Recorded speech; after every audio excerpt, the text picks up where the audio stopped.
Still a minute. Montserrat, I'm really happy being here. Unfortunately, as we always have to say this year, we are not able to meet in person, but it's already great to be here, at least virtually, and meet also a lot of participants virtually. And congratulations also that so many people also work on this issue. And I saw also a lot of early career researchers. And as you said, I'm really happy to answer if there are any questions, but I'm also very happy to have your ideas and suggestions and reflections if you have anything to think. And at the end, there will be also the email address, so you can always contact me and with your ideas. But I start now to share some slides, and it's this here, a second. So I hope you see now. Okay. So thank you very much. And now I hope, I don't know why the slides, yes.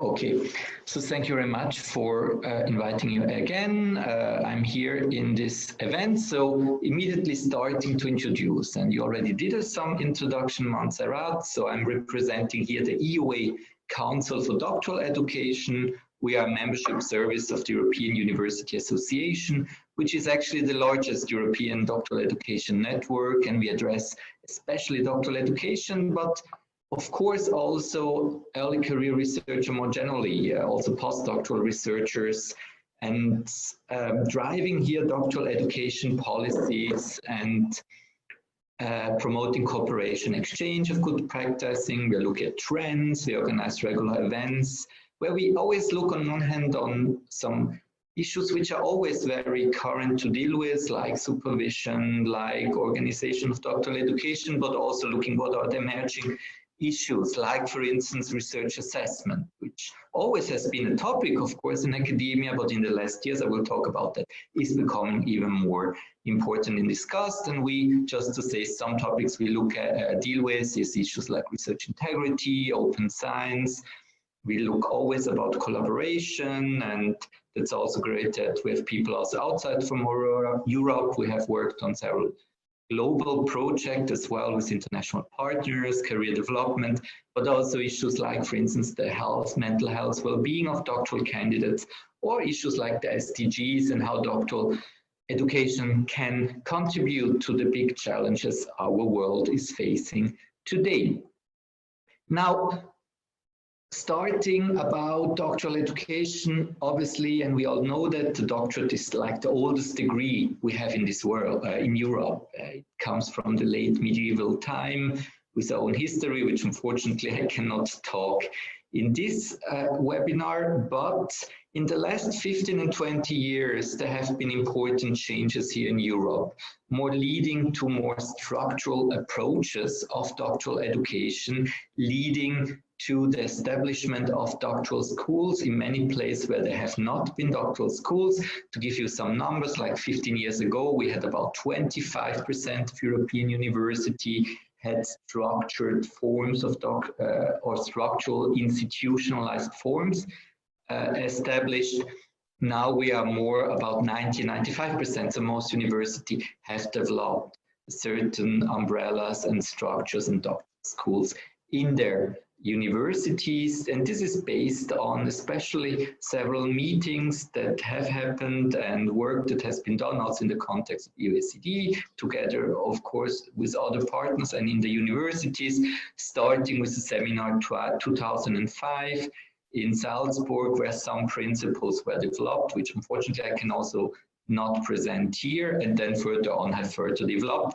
However, I would like, and not only because I'm a historian, I like to look into this past and to say that these Salzburg principles that have been developed about 15 years ago were based on 2 points which still remained quite important, and I will show you that, which is doctoral training is based on the advancement of knowledge through original research, and at the same time that doctoral education is also need to address a broader array needs of the employment market that is wider than academia, but probably this may be a change. We are more and more also discussing that even within the academia, the different careers can be much broader, as we have thought in the beginning, but in the center of doctoral education about whatever, even looking at this variety we can find here, the researcher mindset, the flexibility of thought, the creativity, intellectual autonomy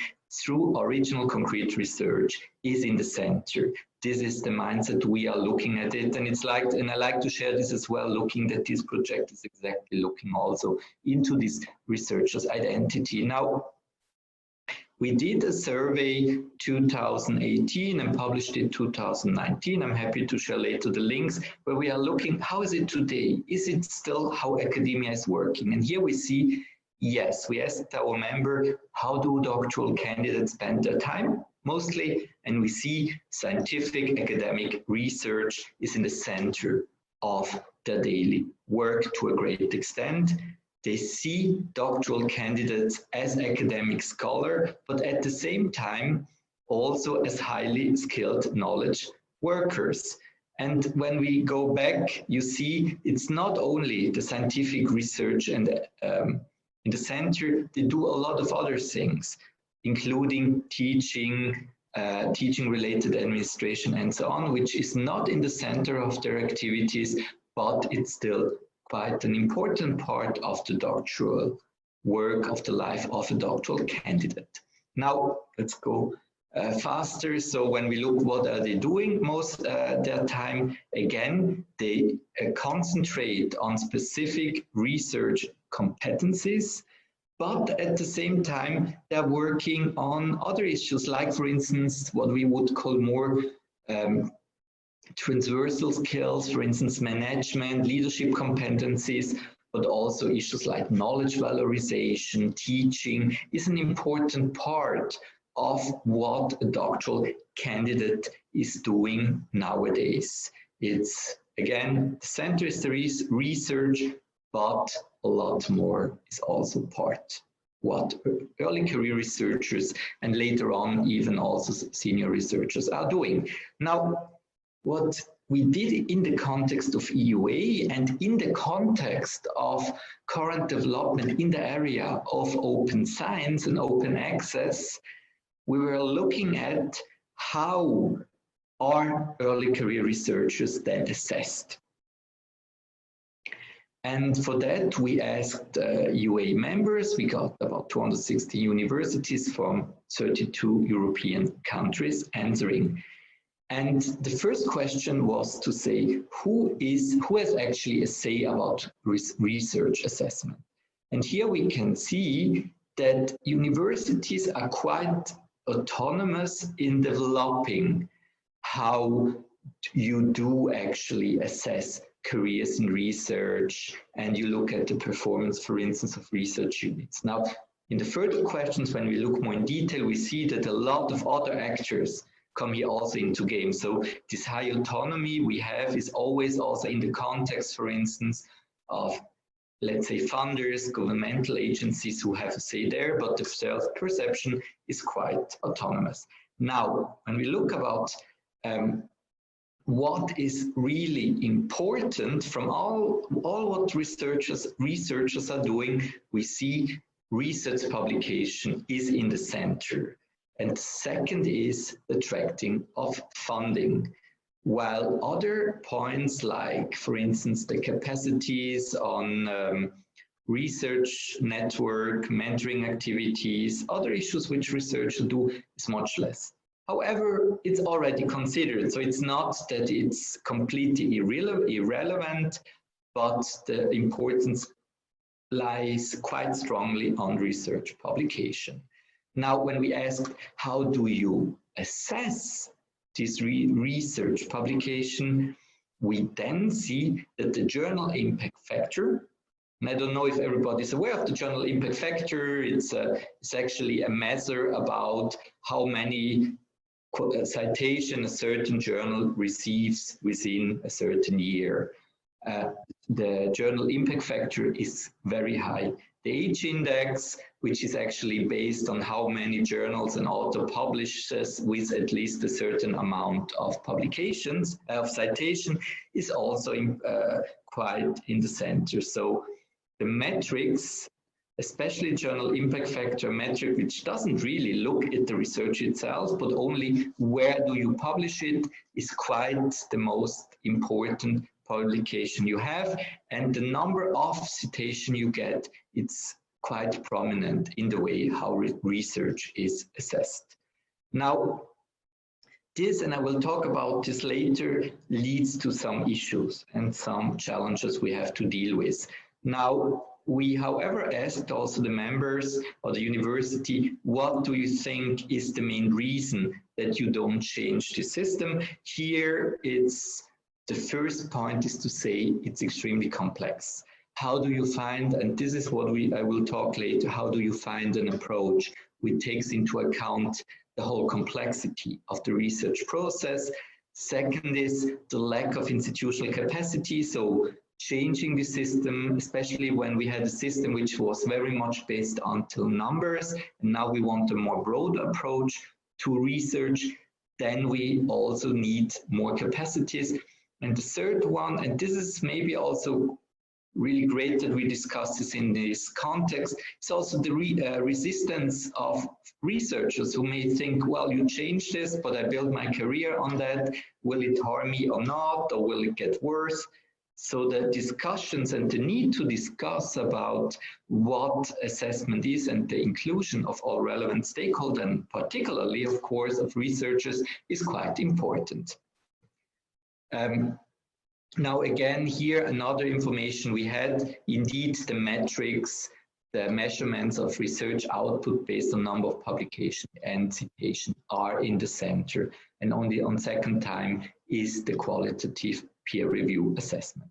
But now, let's go to the question or the discussion we are here for about this publish or perish. And we must say more and more when you look into certain discussion on career structures in academia, are we now in the publish and perish? Because you publish, but you won't get where you get at. This is becoming an issue to be discussed. So now, the first point, which is a critique on this approach on focusing on publishing more and more, is the question is that the quantity, not the quality, is becoming prioritized. In the center is how much you publish and not what.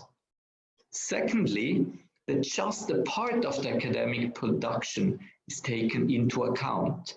So if you produce, maybe let's take in the humanities, publishing in certain journal, and usually it must be journals which are in a certain database from where the journal impact factor is measured. This is important, but let's say as a historian you publish maybe in a big newspaper and interact with the public, this is not seen as a form of academic production. And these are issues which limits significantly what research should do, and also limits them to do other things, other parts of academic work, which is not the publication itself. Secondly, there is this dependence on a few outlets. So just certain journals everybody has to publish in the same journal, which in an open science system where we want a broader system of publication, we want that people not only publish their positive results, but also the diversity of what they have found out, and also have different forms of interaction. It becomes difficult. Innovative and non-mainstream approach could be discriminated against because they may not be published in the right point. And also what we see, this feeling you need to publish, leads also to mental health issues towards researchers. Now, this is quite clear now, and this is a lot of discussed. What we can see now, that more and more stakeholders, including, of course, the European University Association, but also funders, scholars, universities themselves, rectors' conferences are starting to think, how do we change? So we are now in an actually quite fascinating moment where everybody can have a say and participate in the question how research assessment system can be reformed and made better in the interest of researchers.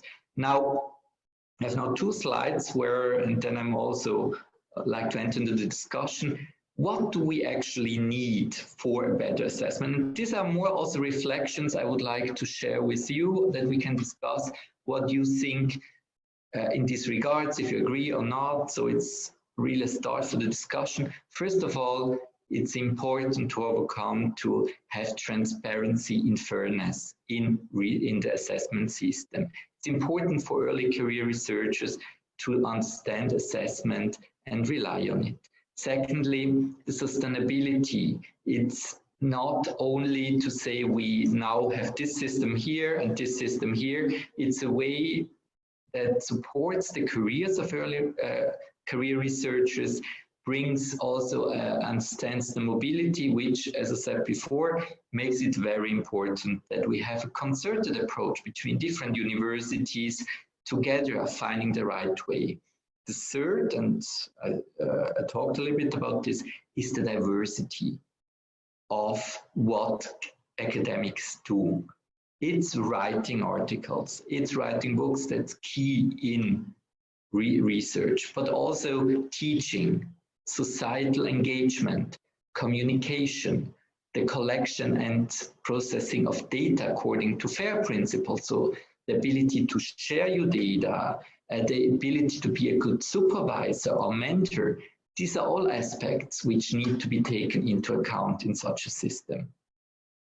Another point is, of course, the usability. You need to have the right indicator for what you are doing and the right procedures. So a one-fits-it-all approach for all disciplines, for all career steps may not really get what you want. And having an overcomplicated system may also not support what you want, because we know it that you always, or that sometimes you may run the risk that people say this is too complicated, I just go for the old way, which we don't want. Again, about this diversity, it's about not only about the diversity what you do, it's also about a certain diversity in the way how you develop your own career way. So it's not about that you need to do everything. I will talk about this later in a second, but it's about that you can also develop your own career path within academia, but also without academia, and also this ability to change your careers is here important. Then this acceptation of unpredictability. Assessment system cannot tell 100%, of course, what you will be, but also research also can never you will never always get the result where you hope for. And especially when we look into research ethics and integrity, it's not only that you show and you have to focus, this is my spectacular stuff, but everything you do in research, developing idea, testing idea, accepting different kind of results is quite important here. And then again, this multi-stakeholder approach, it's important that early career researchers are part of this, are discussing in it, and together with universities, funders, senior academics, and others. This means, yeah, maybe before I come this just came out yesterday. So together with DORA, which was this DORA declaration, was one of the first declaration critically addressing the use of some indicator. It comes from biomedical science. They publish on their website in collaboration also with UA and Spark Europe several case studies on how institutions today are already changing career assessment. And you see here, there is the website of DORA, or I also added a QR code. You can go there. And so if you're interested in very specific cases, and due to time, I didn't think I should now start to look into certain institutions, but you can find there more information. Now, 2 points maybe. First of all, when we speak about publication, it's important, and here, of course, I also speak myself, coming from the humanities, but it's important that you read the stuff, and not only in humanities, in all the disciplines. We should not get into a system where the counting is in the center and how much you did and how many publications, But if there is an advice for early career researchers, I would do is focus on your research, focus on what you are doing, and read what others do and get into this interaction.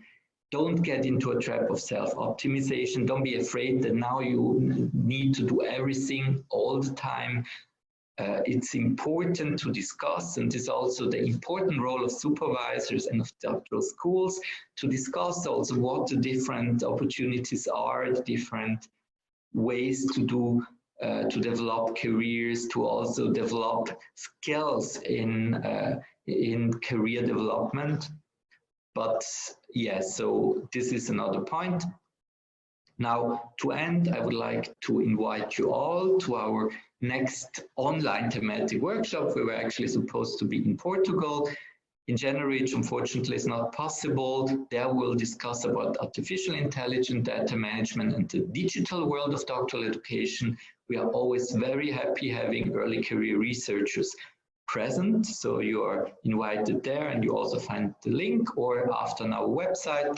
This summer we go to Finland for our UACD annual meeting. And with that, thank you very much and looking forward to our discussions. Thanks. Thank you very much, Alexander. That was interesting. And there are so many things, I guess, that we could discuss, because that's complicated. Yeah, how do people assess research and the role that early career researchers have in this assessment, because in many cases that they don't have any role. So and it's complicated. Yeah, there are some questions. Let's see. Do you think that PhD students choose their supervisor? That's a funny, interesting question. Choose their supervisor because they have good publication metrics?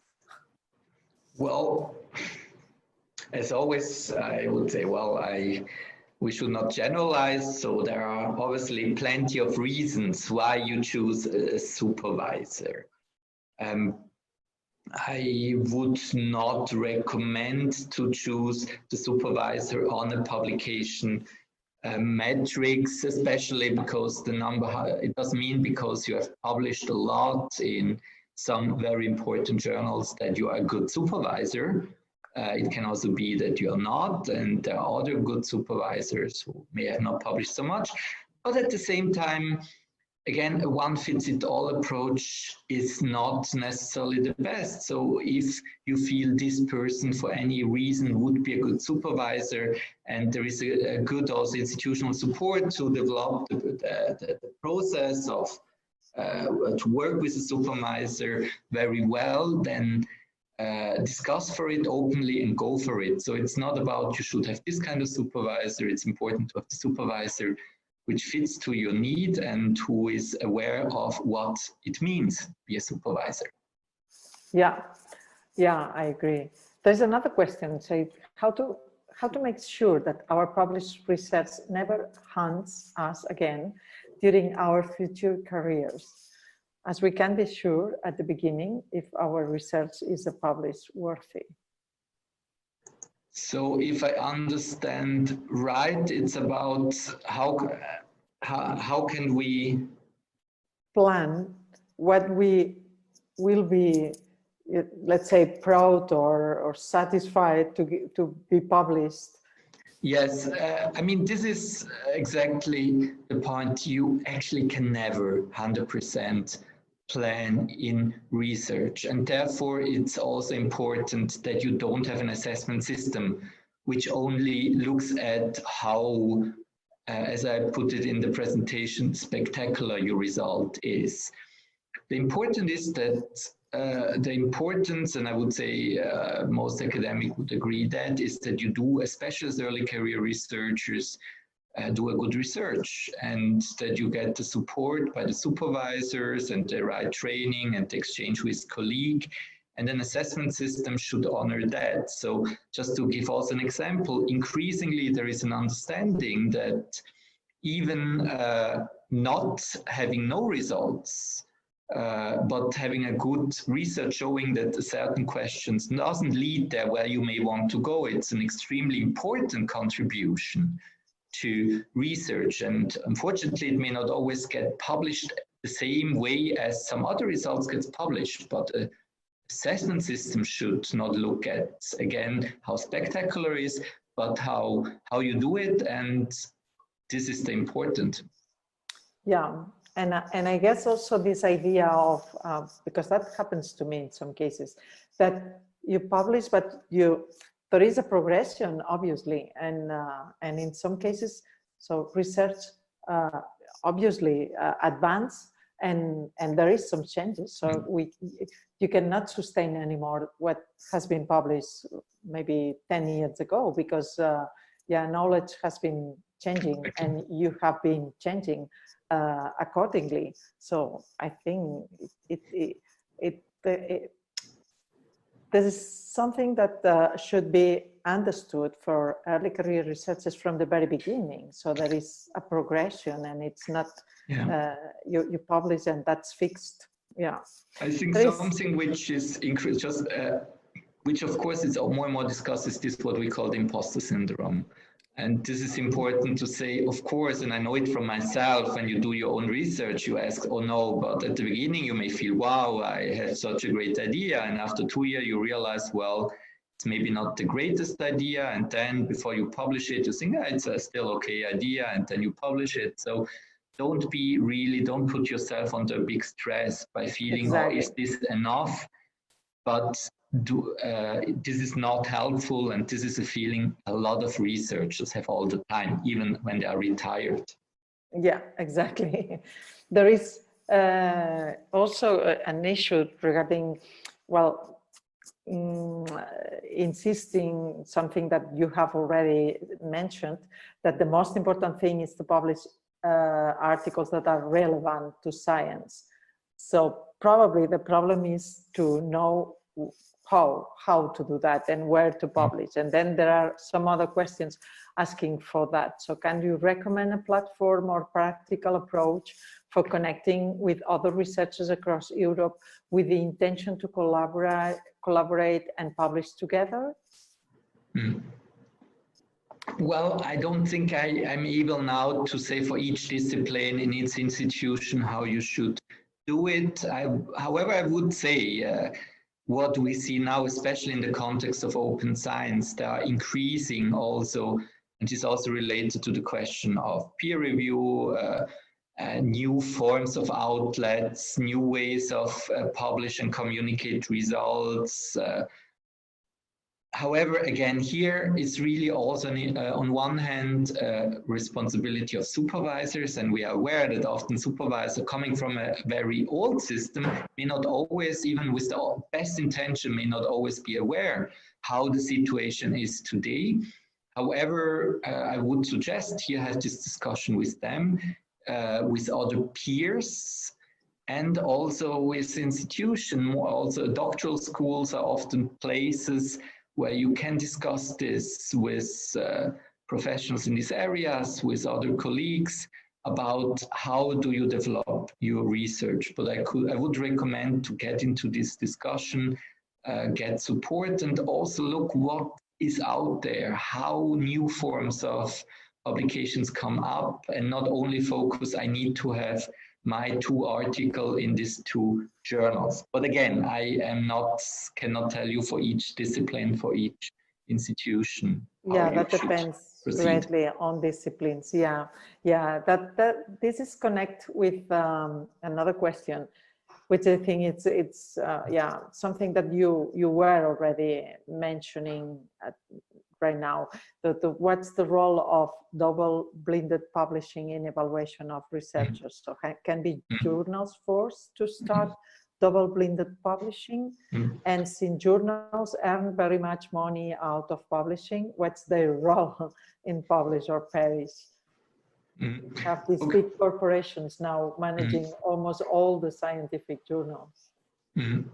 Yes, so I mean, probably now a lot of journals, I would say, in most disciplines do have a more or less blind peer review blind system. So I mean, it depends again, and I know it maybe is discipline specific. It also depends if it's a book or a journal, but especially in journal, I would say, but please correct me also, but this is quite common now, having a blind peer review process. Of course, you have limitations in all of this, and but yes, I mean, the role of publisher, I mean, this is a bit more general questions also related to open science and open access and what the role of publisher is. I cannot really tell you how the situation will be in 20 years. What is, however, important to see that the researchers community are actually increasingly also taking responsibility in this. So new, more open platforms are becoming increasingly relevant and as a form of sharing your information and your research. Yeah, there are so many comments in the chat too. I can follow all of them. There is a question regarding some recommendations for PhD students who write a thesis through articles. Do you have any recommendation for them? Well, again, it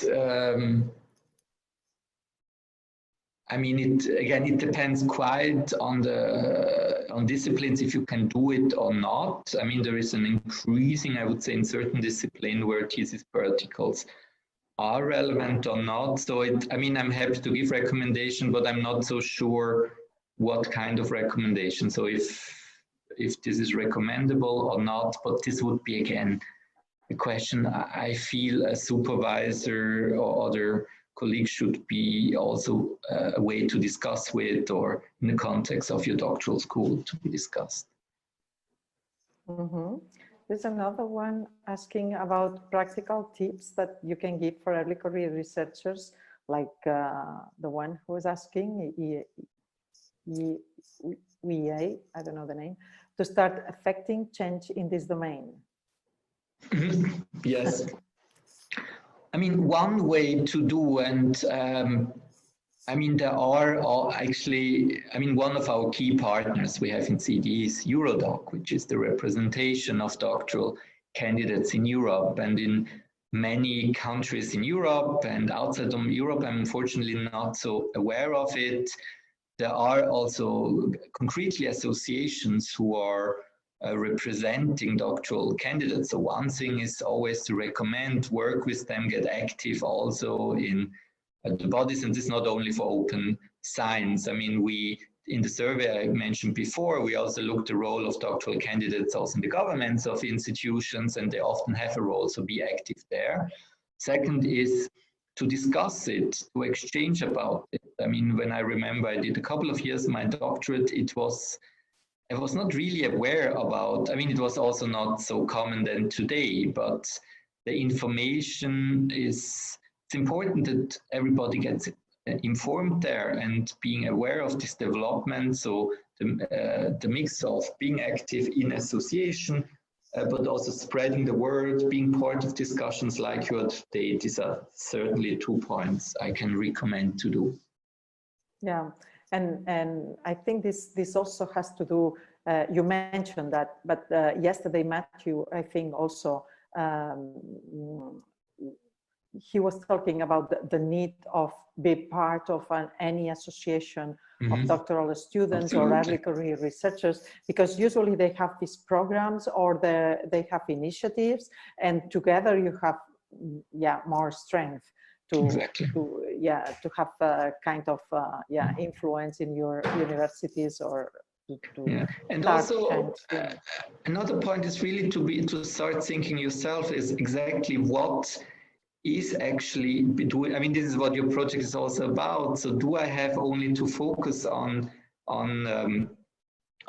writing scientific article, or also, and another point is already reflecting what are you doing already. I know of many cases of researchers who are not even aware that what they are doing is much more than only focusing on articles. So especially when we speak also about career development, going to industry, and it's not about feeling, oh, I only did my research and I have only my 3 articles and who will give me a job for that. Exactly. Doing a doctorate is much more. Everybody who does a doctorate is also a project manager, because a doctorate is always a complicated project.